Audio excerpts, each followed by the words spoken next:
everyone and welcome back to the channel, and I hope everyone is doing well out there in YouTube land. Today is a first for go figure, as we're going to be taking a look at a 1/6 scale statue. To be precise, it's the Infinite statue take on the master of menace himself, none other than Mr. Vincent Price, as he appeared in the classic 1959 William Castle directed House on Haunted Hill. The review will take a slightly different format to the usual action figure review that we do on the channel. We'll take a quick look at the box, then it'll be straight out with the statue itself for an up-close look, and then we're winding the whole thing up as we normally do with a mini showcase at the end. I'd just like to say a huge thank you to everybody who's liked, commented and subscribed to the channel. It is greatly appreciated. The support is phenomenal, and thanks very much for that. If you haven't already, please hit that bell notification icon, mash that subscribe button. We have lots more content coming up, which as always we'll do a brief list of before we zip on over to do the mini showcase at the end. But before we dive into the box itself, a bit of background. As regulars to the channel will know, I am a huge horror movie fan. Everything from what's widely recognised as the first ever horror movie to be committed to celluloid, the 1896 The House of the Devil, directed by Georges Méliès, right up to modern horror movies. But amongst my favourite eras is the 1950s.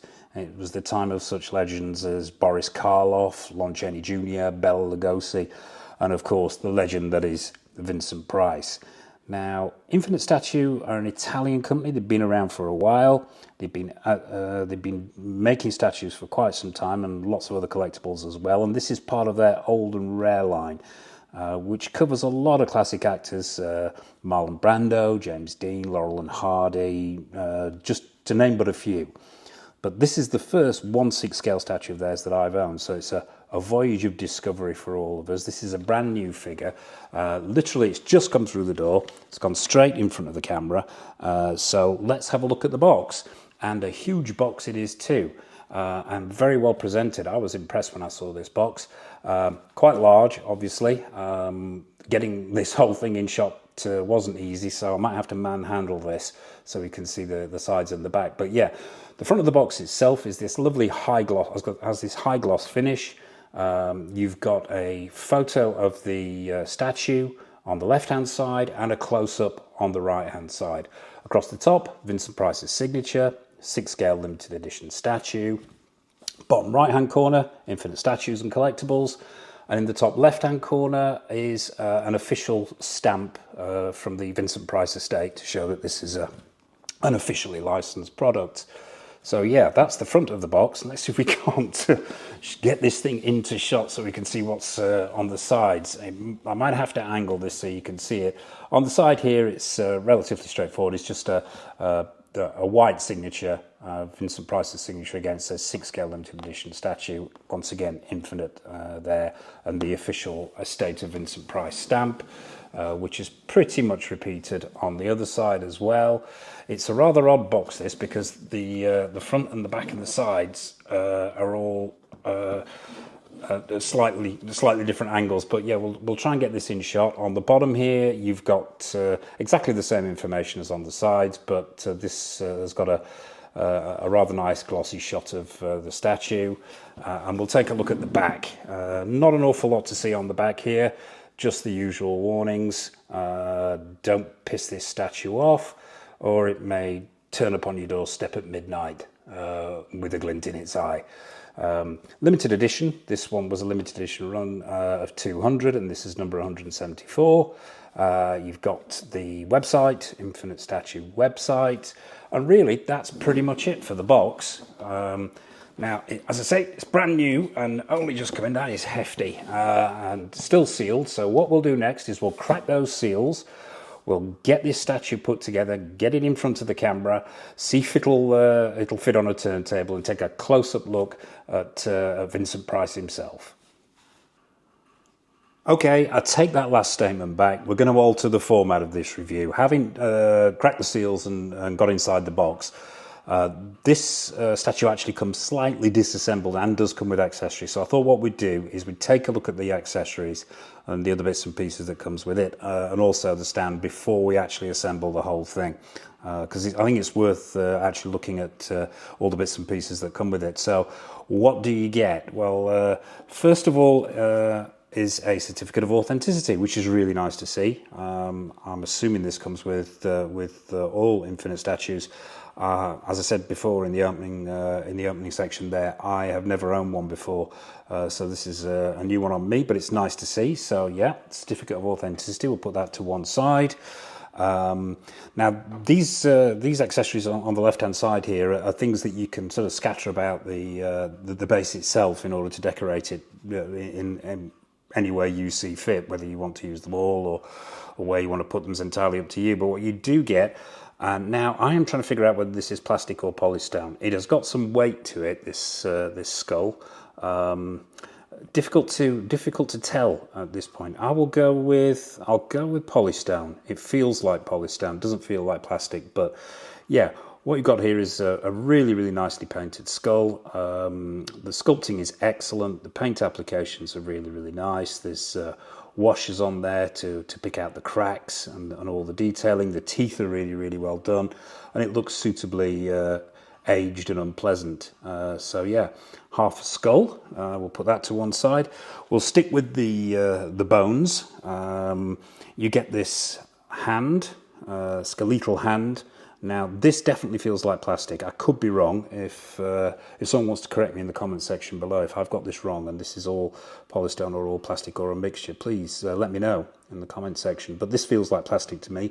But the sculpt is really, really nice. There's some paint washes on there to age it, and it just looks genuinely creepy, as does the skull. So yeah, that's the arm. You also get these two pieces. Now I am assuming, and my anatomy is not brilliant, but I'm assuming this is a thigh bone.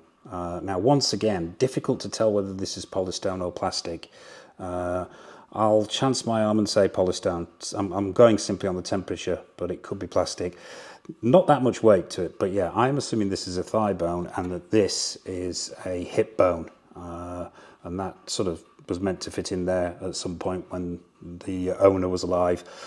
But yeah, the same quality of sculpt and paintwork there, really, really nice. There's multiple paint applications on there. There's some greens and browns and greys. Not too much, not overdone, but just enough to give it that authentic look. So yeah, that's the bones over to one side. What else do you get? While we're on the bones, you also get this as well in this plan. Now I'm not taking it out of the bag because, as viewers to my channel know, I have sausage fingers and I have a tendency to lose small accessories, and so I'm going to keep this one in the bag. It looks like it might be a vertebra. I'm going to chance my arm and say that's a vertebra, but once again, yeah, painted in the same way as the other bones as well. So I'll put that to one side. Let's take a look at this axe. Now, I'm pretty certain this axe is actually plastic. It does feel like plastic, yeah.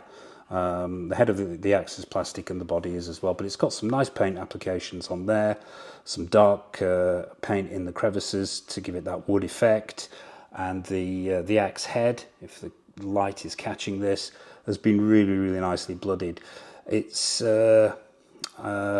I've had some bad experiences with blood applications on accessories, but I think they've done a really, really good job here, Infinite.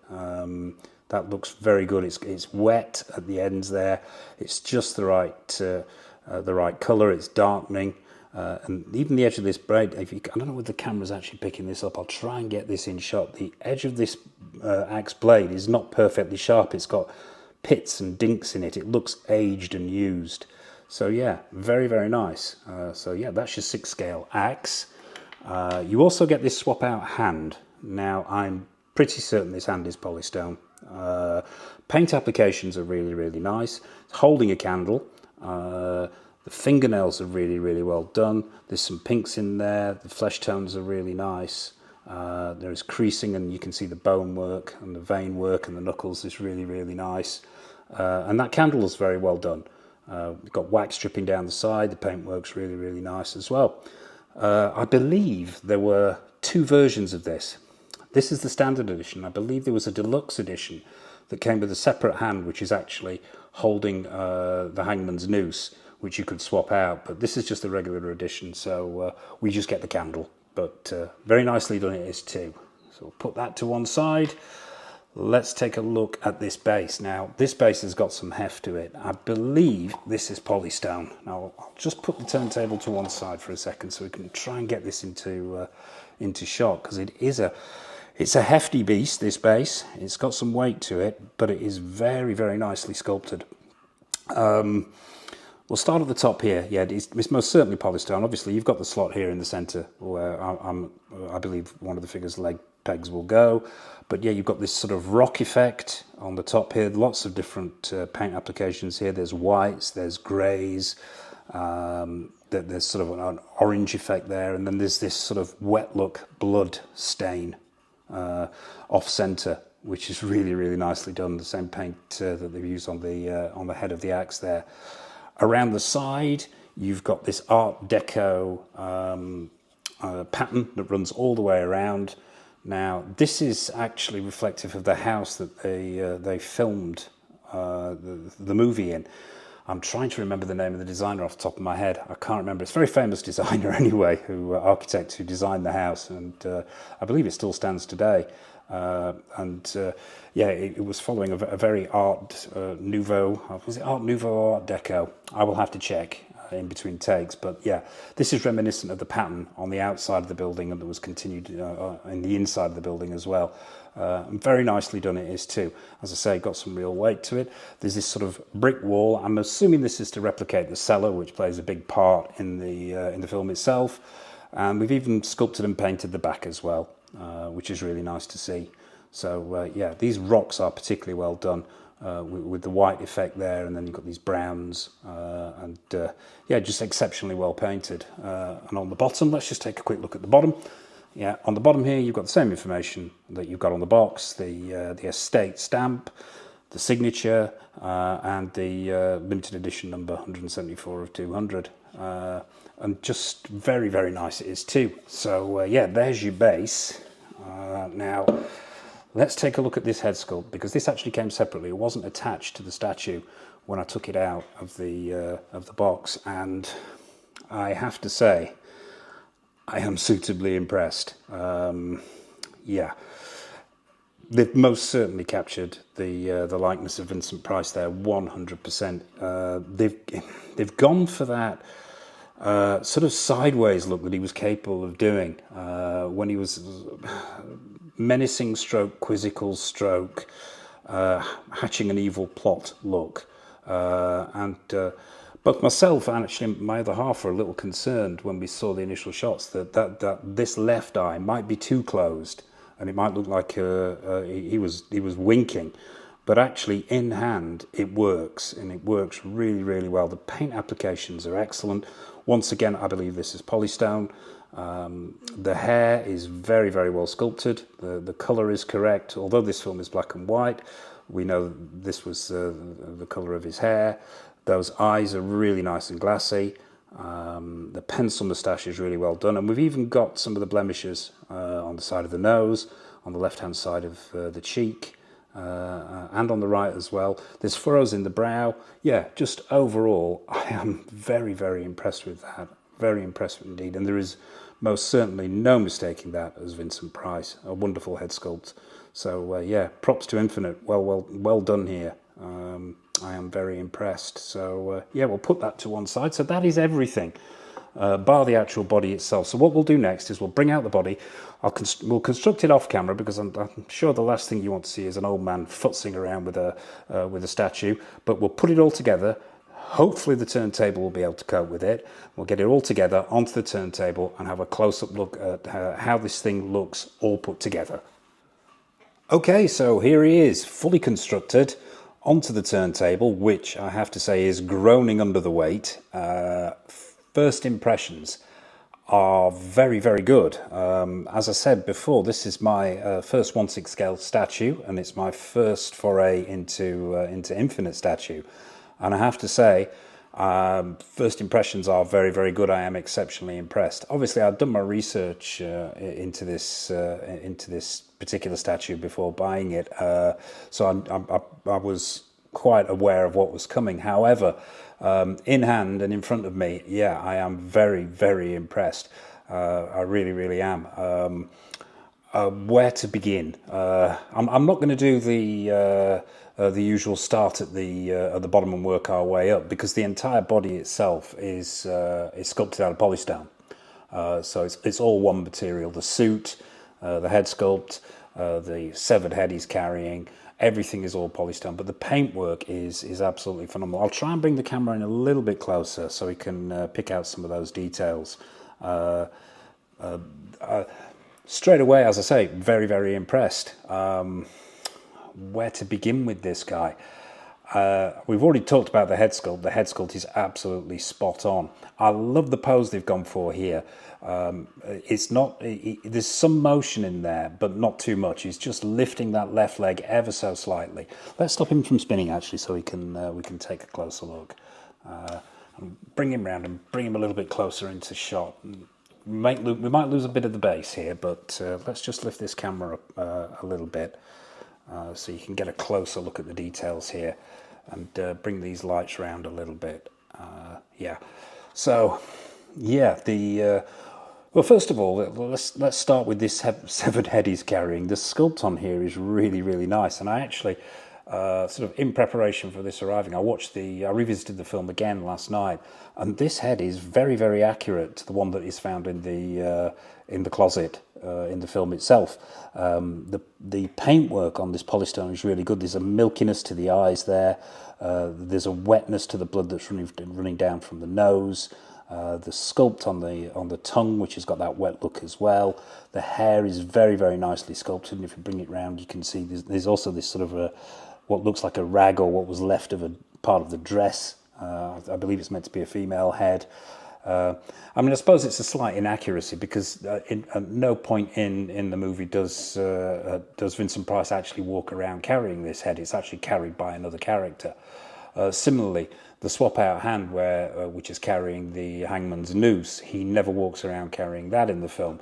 But I think just to have him carrying a candle and nothing else might take away a little bit from the source material, the film itself. So I think they took the step of adding a tad of artistic license, shall we say, and putting the severed head in his hand. But I am not complaining. I think it looks fantastic, and it gives it that suitably creepy look.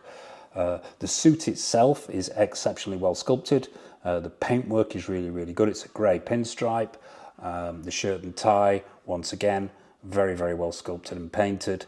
I was concerned that in some of the photographs that I'd seen that this came off as a little bit too shiny, but actually in hand, it doesn't. I was concerned that the suit and the shirt and the tie were overly shiny, but those concerns have been allayed. They aren't. If it is appearing shiny, it's just this lighting. And maybe another niggle, having revisited the film.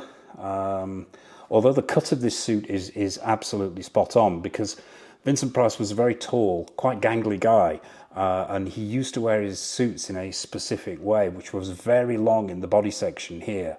But that is perfectly screen accurate as far as I can see. However, I think the colour might be slightly off. I think it was slightly darker in the film, but I'm nitpicking here. I really, really am. I think it is absolutely wonderful. The base, the accessories, that phenomenal head sculpt. Let's get him spinning again. It just captures Vincent Price perfectly, and it's always been a character I've wanted in the collection.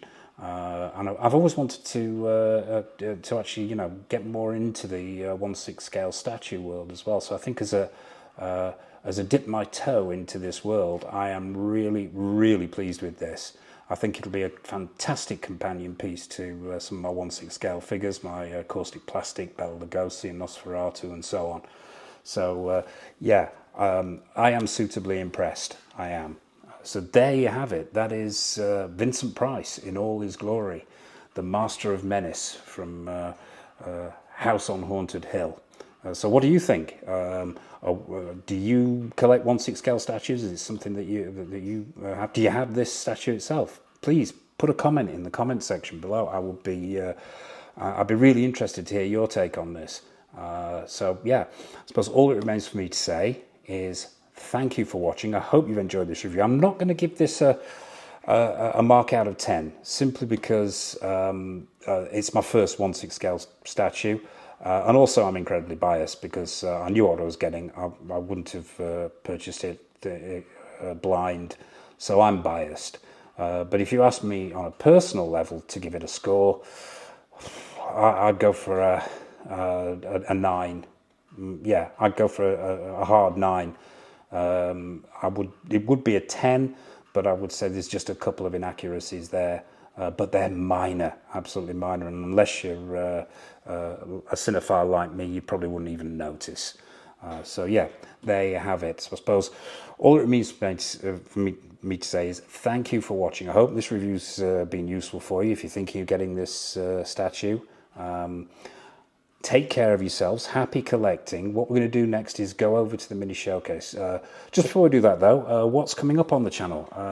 And there is a lot of stuff coming up. I mean, back in the 6 scale world, we've got the Clint Eastwood Dirty Harry from Sideshow. That's coming in soon. We've got Caustic Plastics, Horror of Dracula, the Cushing and Lee duo. We have got Present Toys Ripley, 6 scale take on Ripley, the action figure. Org Toys, Paul Atreides, Still Suit Edition, that's coming in soon. The Present Toys, Canada Bike, BM projects to go with the figure that we reviewed recently. Redmond Toys, Dracula Blue, from Bram Stoker's Dracula, the Coppola movie, that's coming. Oh, there's loads. Suffice it to say, there is a lot more stuff coming in. New reviews going up all the time, retro stuff coming in, quarter scale, 6 scale, statues, lots and lots of stuff coming in. So as I said, mash that subscribe button, that bell notification icon, so you don't miss anything. And I think I've mentioned in previous videos, but it's worth mentioning, once we hit 1,000 subscribers, we're going to have a 6 scale figure giveaway. But that's enough of me, so all it remains for me to say is, as I say, thank you for watching. From the master of menace himself, Mr. Vincent Price, and from me, take care of yourselves, happy collecting, and it's over to the showcase.